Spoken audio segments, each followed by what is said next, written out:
ये कोई सामान्य भीड़ नहीं है, ये उन युवाओं की भीड़ है जिनके हाथों में आज नौकरी नहीं है, जिनकी जेब में एडमिट कार्ड तो हैं लेकिन नियुक्ति पत्र नहीं।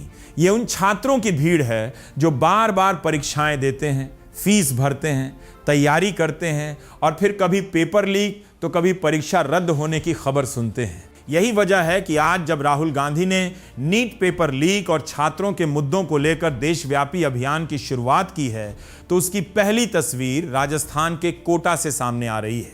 कोटा, जिसे देश की कोचिंग राजधानी कहा जाता है, लाखों छात्र हर साल अपने सपनों के साथ यहां आते हैं, लेकिन आज उसी शहर से छात्रों की आवाज उठाने का दावा किया जा रहा है। कांग्रेस ने इस अभियान का नाम रखा है छात्रों की गूंज। कार्यक्रम 17 जून की शाम 7:30 बजे श्री राम रंगमंच दशहरा मैदान से शुरू होना है।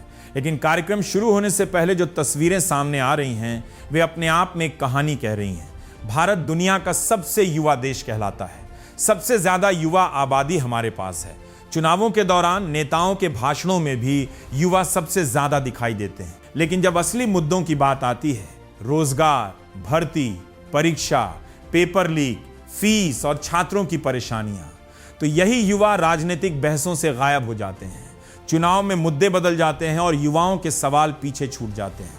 शायद यही वजह है कि कांग्रेस इस बार सीधे छात्रों के बीच जाने की कोशिश कर रही है। राहुल गांधी का यह अभियान केवल एक सभा नहीं बल्कि छात्रों से संवाद का प्रयास बताया जा रहा है। उससे पहले यूथ कांग्रेस ने कई राज्यों में अलग अलग कार्यक्रम शुरू किए हैं। इन्हीं में से एक कार्यक्रम ग्वालियर में आयोजित की गई मैराथन भी रही। मैराथन सुनने में यह सिर्फ एक खेल प्रतियोगिता लग सकती है, लेकिन इसके पीछे जो संदेश दिया गया वो छात्रों की जेब से जुड़ा हुआ था। यूथ कांग्रेस ने इसे वन टाइम फीस अभियान से जोड़ा।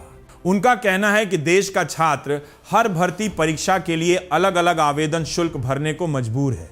एक ही युवा कई परीक्षाओं में बैठता है, हर बार फीस देता है और यह आर्थिक बोझ लगातार बढ़ता जाता है। हजारों पदों के लिए लाखों आवेदन आते हैं, हर आवेदन के साथ फीस जमा होती है। धीरे धीरे ये पूरी प्रक्रिया छात्रों के लिए आर्थिक दबाव बन जाती है, खासकर उन परिवारों के लिए जो सामान्य या निम्न मध्यम वर्ग से आते हैं, जिनके लिए हर आवेदन की फीस भी एक बड़ा खर्च होती है। इसी मुद्दे को सामने रखने के लिए ग्वालियर में बड़ी संख्या में युवाओं ने मैराथन में भाग लिया। सुबह की गर्मी में सैकड़ों युवा सड़कों पर दौड़ते दिखाई दिए। अलग अलग एंगल से सामने आए वीडियो में लंबी कतारें दिखाई देती हैं। यूथ कांग्रेस का दावा है कि इसमें बड़ी संख्या में बेरोजगार युवाओं ने हिस्सा लिया और सरकार तक अपना संदेश पहुंचाने की कोशिश की। इन तस्वीरों को देखकर एक सवाल जरूर खड़ा होता है, अगर इतनी बड़ी संख्या में युवा इन अभियानों से जुड़ रहे हैं तो फिर चुनाव के नतीजों में यह समर्थन आखिर दिखाई क्यों नहीं देता? यह सवाल अपनी जगह है, लेकिन उससे पहले यह भी देखना होगा कि देश में युवाओं के असली मुद्दे आखिर कितनी बार राष्ट्रीय बहस का हिस्सा बनते हैं। इसी बीच कोटा से जुड़ी तैयारियों की तस्वीरें भी सामने आ रही हैं। यही वो शहर है जहां से इस पूरे अभियान की शुरुआत हो रही है।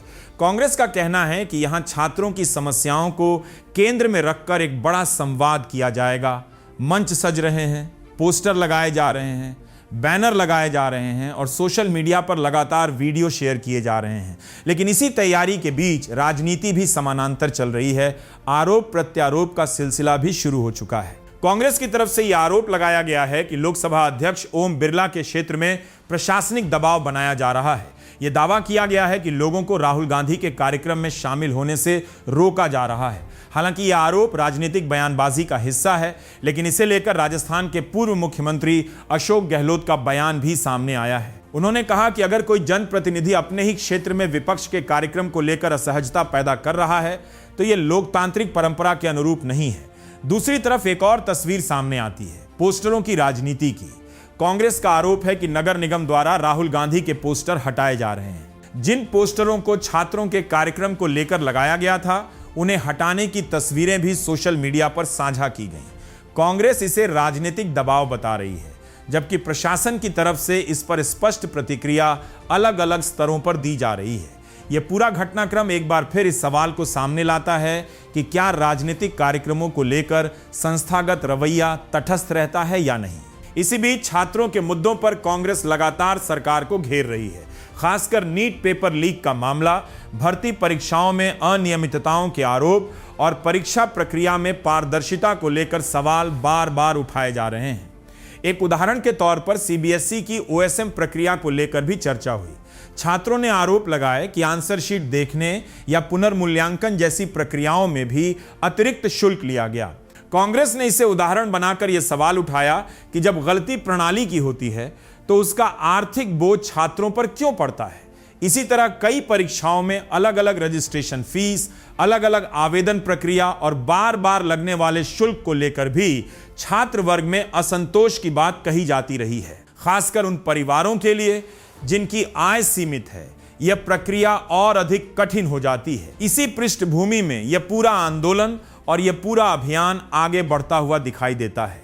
कांग्रेस और यूथ कांग्रेस का दावा है कि यह सिर्फ एक राजनीतिक कार्यक्रम नहीं है, बल्कि छात्रों की वास्तविक समस्याओं को सामने लाने की कोशिश है। ग्वालियर की मैराथन में जिस तरह से युवाओं की भागीदारी दिखाई दी, उसे कांग्रेस अपने अभियान की शुरुआत के तौर पर पेश कर रही है। वीडियो में बड़ी संख्या में युवा सड़कों पर दौड़ते दिखाई देते हैं, कोई नारेबाजी करता हुआ, कोई हाथों में पोस्टर लिए हुए और कोई केवल अपनी मौजूदगी दर्ज कराता हुआ। यह सब मिलकर एक राजनीतिक संदेश बनाता है। युवा अब सिर्फ दर्शक नहीं रहना चाहते। इसी तरह कोटा में होने वाला कार्यक्रम भी इसी श्रृंखला का हिस्सा है। छात्रों की गूंज नाम से शुरू हो रहा यह अभियान छात्रों की समस्याओं, खासकर पेपर लीक, बेरोजगारी और भर्ती प्रक्रियाओं में देरी को केंद्र में रखने का दावा करता है। कांग्रेस की तरफ से यह भी कहा गया है कि राहुल गांधी ने पहले भी छात्रों से मुलाकात की है। नीट विवाद के दौरान उन्होंने कुछ छात्रों और अभिभावकों से बातचीत की थी। सीबीएसई और अन्य परीक्षाओं में सामने आए विवादों पर भी उन्होंने चर्चा की थी। एक घटना में एक छात्र जिसने पेपर लीक या परीक्षा प्रक्रिया से जुड़े मुद्दे उठाए थे, उसे संसदीय समिति तक में बुलाया गया था। कांग्रेस इसे उदाहरण के तौर पर पेश करती है कि यह मुद्दा उनके लिए नया नहीं है, बल्कि लगातार उठाया जाता रहा है। लेकिन दूसरी तरफ राजनीतिक सवाल भी कायम रहते हैं। अगर युवा इतनी बड़ी संख्या में इन अभियानों से जुड़ रहे हैं, तो क्या यह वास्तविक राजनीतिक समर्थन में तब्दील हो रहा है, या फिर यह केवल एक सामाजिक असंतोष की अभिव्यक्ति है जो सड़कों पर दिखती है लेकिन वोटों में नहीं बदलती?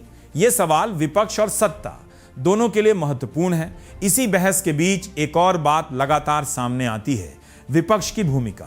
कांग्रेस का दावा है कि वो युवाओं और छात्रों के मुद्दों को सड़क पर ला रही है, जबकि सरकार पर आरोप है कि इन मुद्दों को पर्याप्त गंभीरता से नहीं लिया जा रहा। लेकिन सवाल यह भी है कि क्या अन्य विपक्षी दल भी उतनी ही मजबूती से इन विषयों पर मैदान में दिखाई देते हैं? कभी कभी समाजवादी पार्टी, आरजेडी या अन्य क्षेत्रीय दलों के कुछ आंदोलन सामने आते हैं, लेकिन कांग्रेस इस समय छात्रों के मुद्दों को राष्ट्रीय स्तर पर अभियान के रूप में आगे बढ़ाने की कोशिश कर रही है। उत्तर प्रदेश, बिहार, राजस्थान और मध्य प्रदेश जैसे राज्यों में लगातार भर्ती परीक्षाओं, पेपर लीक और प्रतियोगी परीक्षाओं से जुड़े विवाद सामने आते रहे हैं। प्रयागराज से लेकर जयपुर और पटना तक छात्रों का असंतोष कई बार सड़कों पर दिखाई दिया है, लेकिन राष्ट्रीय स्तर पर इस असंतोष को एक संगठित राजनीतिक आवाज कितनी बार मिलती है, यह भी एक बड़ा सवाल है। इसी बीच यूथ कांग्रेस और एनएसयूआई के प्रदर्शन भी लगातार देश के अलग अलग हिस्सों में होते रहे हैं। कई जगह पुलिस कार्रवाई, वाटर कैनन और हिरासत की तस्वीरें भी सामने आई हैं। कांग्रेस इन घटनाओं को छात्रों की आवाज दबाने के तौर पर प्रस्तुत करती है, जबकि प्रशासनिक पक्ष इसे कानून व्यवस्था का हिस्सा बताता है। दीपेंद्र हुड्डा जैसे नेताओं की मौजूदगी वाले कुछ प्रदर्शनों में भीड़ और टकराव की तस्वीरें चर्चा में रही हैं, लेकिन मीडिया कवरेज को लेकर भी एक अलग बहस खड़ी होती है। क्या इन आंदोलनों को मुख्यधारा मीडिया में उतनी जगह मिलती है जितनी मिलनी चाहिए? और अंत में सबसे बड़ा सवाल वही रह जाता है, क्या ये युवा भीड़, ये नाराजगी, ये असंतोष आने वाले चुनावों में किसी बड़े राजनीतिक बदलाव का संकेत है, या फिर यह सिर्फ एक समय का उबाल है जो सड़कों पर दिखता है लेकिन सत्ता की गणित में बदल नहीं पाता? यह सवाल अभी खुला है। जवाब आने वाले समय और जनता के फैसले पर निर्भर करेगा।